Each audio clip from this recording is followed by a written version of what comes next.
నేను సూపర్ 6 అని మాట్లాడాను. ఎన్నికల మేనిఫెస్టోలో చెప్పాం. నేను ఆ రోజు చెప్పిన ప్రతి ఒక్కదానికి ఎప్పటికప్పుడు నేను నెమరేసుకుంటూ మీ కార్యక్రమాలు చేయడానికి ముందుకు పోతున్నాను. ఆ రోజు మీరందరూ ఇక్కడ ఉన్నారు. మా తల్లి కష్టపడేది.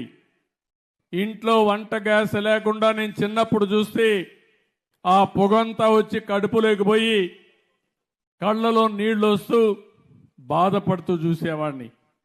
అందుకే నేను ఆలోచించాను, నా ఆడబిడ్డ ఏ ఆడబిడ్డ కూడా కష్టపడకూడదని. ఇప్పుడు కాదు, సమైక్య ఆంధ్రప్రదేశ్లో ముఖ్యమంత్రిగా ఉన్నప్పుడే దీపం కార్యక్రమం కింద ఉచితంగా వంట గ్యాస్ నేనే ఇచ్చానని మా ఆడబిడ్డలందరికీ గుర్తు చేస్తున్నా. ఈరోజు రేట్లు పెరిగాయి, ఆడబిడ్డలు కష్టపడుతున్నారు, మళ్ళీ కట్టెల పొయ్యికి పోయే పరిస్థితికి వచ్చారు. అందుకే ఆలోచించా, దీపం 2 కింద ప్రతి ఒక్కరికి ఉచితంగా 3 గ్యాస్ సిలిండర్లు ఇచ్చే బాధ్యత ఈ ప్రభుత్వం తీసుకున్నామని చెప్పి కూడా నేను మీకు తెలియజేస్తున్నా.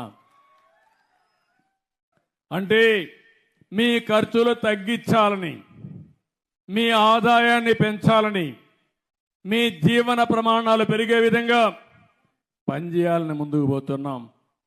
ఎవరికి గ్యాస్ కనెక్షన్ కావాలన్నా ఈ డబ్బులు 3 గ్యాసులు 3 సిలిండర్లు ఉచితంగా కావాలంటే 2 నిబంధనలు. ఒకటి ఆధార్ ఉండాలి, రెండోది రేషన్ కార్డు ఉంటే ఆటోమేటిక్గా ఇస్తున్నాం. దానికి శ్రీకారం చుట్టాం. గవర్నమెంట్ ఆఫ్ ఇండియా అయితే గట్టిగా చెప్పినా కూడా వినకుండా ఇప్పుడు మేము చేయలేమన్నారు. అన్ని రాష్ట్రాలు ఒక పద్ధతి పెట్టారు. అందుకనే ఈరోజు ఆలోచిస్తున్న, ఇంకా వాళ్ళ మీద నెగోషియేట్ చేస్తున్నాం. అవసరమైతే ముందే డబ్బులు ఇచ్చి మీరు ఎక్కడ కూడా ఇబ్బంది లేకుండా డబ్బులు ఖర్చు పెట్టే పరిస్థితి లేకుండా ముందు కట్టేది కూడా లేకుండా చేయాలని చెప్పి అనుకుంటున్నా. అది కూడా తొందరలోనే వస్తుంది. కానీ ఈరోజు ఎవరైతే డబ్బులు మీరు పెట్టి గ్యాస్ తీసుకుంటే 48 గంటల్లో మీ అకౌంట్లో ఆ డబ్బులు వేసే బాధ్యత మేము తీసుకుంటామని చెప్పి కూడా నేను మీకు తెలియజేస్తున్నాను. ఇప్పటికే 50 లక్షల మంది బుక్ చేసుకున్నారు.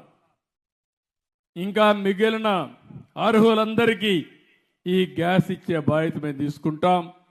2684 కోట్ల రూపాయలు దీనికి ఖర్చు అయ్యే పరిస్థితి వస్తుంది. ఇంకా ఎక్కువైనా పర్వాలేదు కానీ ఇస్తామని చెప్పి కూడా నేను మీకు తెలియజేస్తున్నా. ఇంకో పక్కన ల్యాండ్ టైటిలింగ్ యాక్ట్ రద్దు చేశాం. ఇంకో పక్కన ఎవరైనా సరే ఒకటే చెప్తున్నాను, భూ కబ్జాలు చేసే వాళ్లకు మాత్రం హెచ్చరిస్తున్నా. అందుకే యాంటీ ల్యాండ్ గ్రాబింగ్ యాక్ట్ కూడా తీసుకొచ్చాను.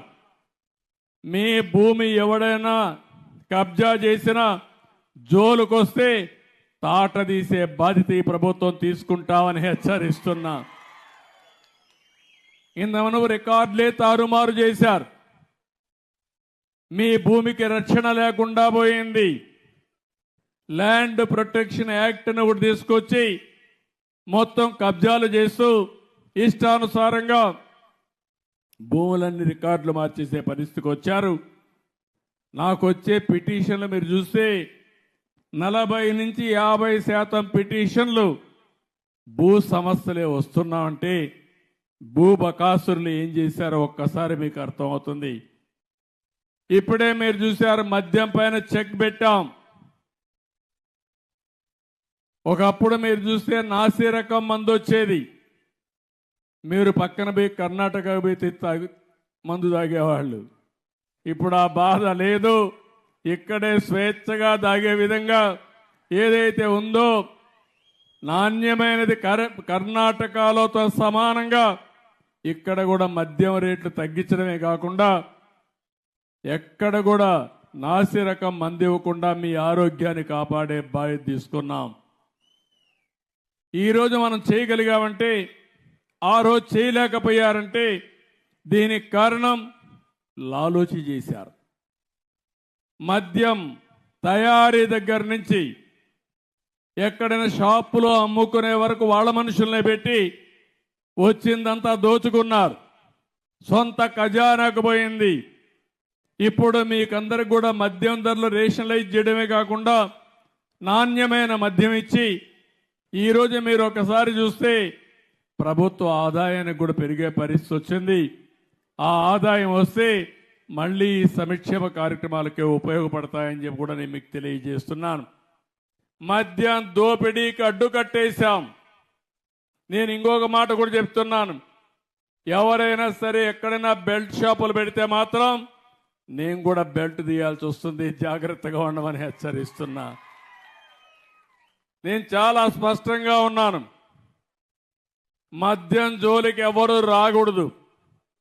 ఎవరైతే షాపులు తీసుకున్నారో వాళ్ళు అమ్ముకోవడం తప్ప ఏ నాయకుడు కానీ ఏ దందాలు చేసేవాళ్ళు కానీ అందులో ఇన్వాల్వ్ అయితే మాత్రం నేను ఎవరిని వదిలిపెట్టనని చెప్పి మరొక్కసారి హెచ్చరిస్తున్నా. ఇంకో పక్కన ఈరోజు మీరు చూస్తే ఇసుక ప్రకృతి ఇచ్చిన వరం మనకది. వర్షాలు పడతాయి, వాగుల్లో వంకల్లో నదుల్లో ఇసుక ఫార్మ్ అవుతుంది, అది మన కన్స్ట్రక్షన్కి అవసరం. దీన్ని కూడా వ్యాపారం చేసుకున్నారు.